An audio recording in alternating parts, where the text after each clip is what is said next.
400 साल पहले दिल्ली में शाहजहां जो काम करता था, 400 साल के बाद बंगाल का शाहजहां वही काम कर रहा है। 17वीं शताब्दी में शाहजहां अपने गुर्गों को भेजता था, सुंदर लड़कियों को, सुंदर हमारी बहू बेटियों को, माताओं को, बहनों को उठवा लेता था, रात भर अपने साथ रखता था, सुबह उनको भिजवा देता था। आज 21वीं शताब्दी का शाहजहां भी वही काम कर रहा है। कुछ नहीं बदला। और क्यों नहीं बदला? क्योंकि वो मुगलिया सोच नहीं बदली। मुगलिया सोच क्यों नहीं बदली? क्योंकि मुगलिया स्कूल चल रहे हैं, पहले भी मदरसे चल रहे थे, मुगलों ने खोला था, आज भी चल रहे हैं, तो सोच कैसे बदलेगी? दूसरी बात ये, आखिर संदेश खाली में अगर एफआईआर हो भी गया, शाहजहां की गिरफ्तारी हो भी गई, तो क्या आपको लगता कि उसको सजा मिल जाएगी? बिल्कुल नहीं मिलेगी। उसके खिलाफ कोई गवाही देने आएगा नहीं। मुकदमा 20 से 30 साल चलेगा। इतनी बार गवाहों को बुलाया जाएगा कि गवाह आते आते थक जाएंगे, गवाह मुकर जाएंगे, कुछ गवाहों को पैसे से खरीद लिया जाएगा, कुछ गवाह बिक जाएंगे, कुछ गवाहों को डराया धमकाया जाएगा। अंत में शाहजहां सबूत के अभाव में बरी हो जाएगा। और यह क्यों? क्योंकि भारत में गुलामी की पुलिस व्यवस्था चल रही है, गुलामी की न्यायिक व्यवस्था चल रही है, गुलामी की प्रशासनिक व्यवस्था चल रही है। पुलिस और प्रशासन सत्ता का गुलाम है, और वो सत्ता का गुलाम इसलिए है क्योंकि अंग्रेजों के समय भी सत्ता का गुलाम था, कानून वही अंग्रेजों वाला चल रहा है, इसलिए आज भी सत्ता का गुलाम है। ना आज वो जनता के लिए काम कर रहा है, ना पहले जनता के लिए काम करता था। आपको लगता है कि चलो एक बार सीबीआई जांच होने से और ईडी की जांच, अरे अल्टीमेटली सीबीआई जांच हो जाएगी, ईडी की जांच होगी, लेकिन कानून तो पुराने हैं। बन तो गया लोकपाल। किसी को आजीवन कारावास, फांसी हो गया क्या किसी भ्रष्टाचारी को? किसी भ्रष्टाचारी की 100% प्रॉपर्टी जब्त तो हो गई क्या? सभी राज्यों में लोकायुक्त बन गए। किसी भ्रष्टाचारी की नागरिकता खत्म हुई? किसी भ्रष्टाचारी को 100% उसकी संपत्ति जब्त हुई, या किसी को आजीवन कारावास हुआ क्या? बाकी छोड़ दीजिए। 40 साल पहले 1984 में सिखों का नरसंहार हुआ था। किसी भी दरिंदे की 100% प्रॉपर्टी जब्त हुई? किसी दरिंदे को आजीवन कारावास हुआ? किसी दरिंदे की नागरिकता खत्म हुई क्या? 34 साल पहले कश्मीर में नरसंहार हुआ था। किसी भी जिहादी की नागरिकता खत्म हुई? किसी जिहादी की 100% प्रॉपर्टी जब्त हुई? किसी जिहादी की फांसी हुई क्या? 22 साल पहले गोधरा में नरसंहार हुआ था। राम भक्तों को ट्रेन के अंदर जिंदा जला दिया गया था। 59 राम भक्त जल के खाक हो गए थे। जिन लोगों ने गोधरा में काम किया था, किसी वहशी दरिंदे की 100% प्रॉपर्टी जब्त हुई क्या? किसी वहशी दरिंदे की नागरिकता खत्म हुई क्या? किसी वहशी दरिंदे को आजीवन कारावास, फांसी हुआ क्या?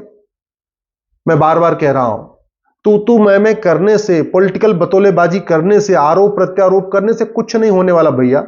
भारत में कानून का राज है और कानून घटिया है। जब तक कानून नहीं बदलेगा तब तक शाहजहां पैदा होते रहेंगे, तब तक बाबर पैदा होता रहेगा, तब तक लोधी पैदा होता रहेगा, तब तक कासिम पैदा होता रहेगा।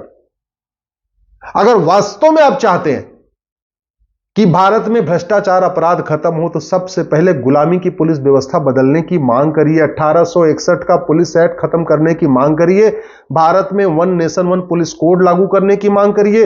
पुलिस चार्टर लागू करने की मांग करिए। पुलिस के लिए अनिवार्य कर दिया जाए कि आपको 1 घंटे के अंदर एफआईआर करना ही करना है, 1 महीने के अंदर जांच पूरा ही करना है।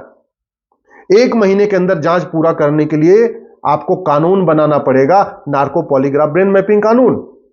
बिना नार्को पॉलीग्राफ ब्रेन मैपिंग कानून के 1 महीने के अंदर जांच पूरी नहीं हो सकती।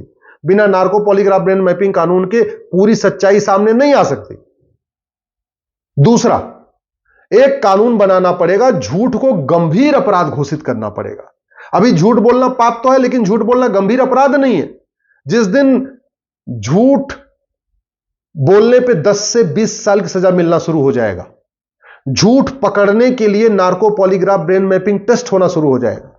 देश के हर जिले में एक लैब बन जाएगी झूठ पकड़ने के लिए, नार्को टेस्ट करने के लिए, पॉलीग्राफ करने के लिए, ब्रेन मैपिंग करने के लिए। मैं ऐसे ही कह रहा हूं कि इतना खौफ पैदा होगा, आधा भ्रष्टाचार अपराध ऐसे ही खत्म हो जाए। अगर आपको भारत में, आप चाहते हैं कि पूरे देश की पुलिस एक जैसा व्यवहार करे, तो स्वाभाविक सी बात है, पुलिस चार्टर लागू करना पड़ेगा।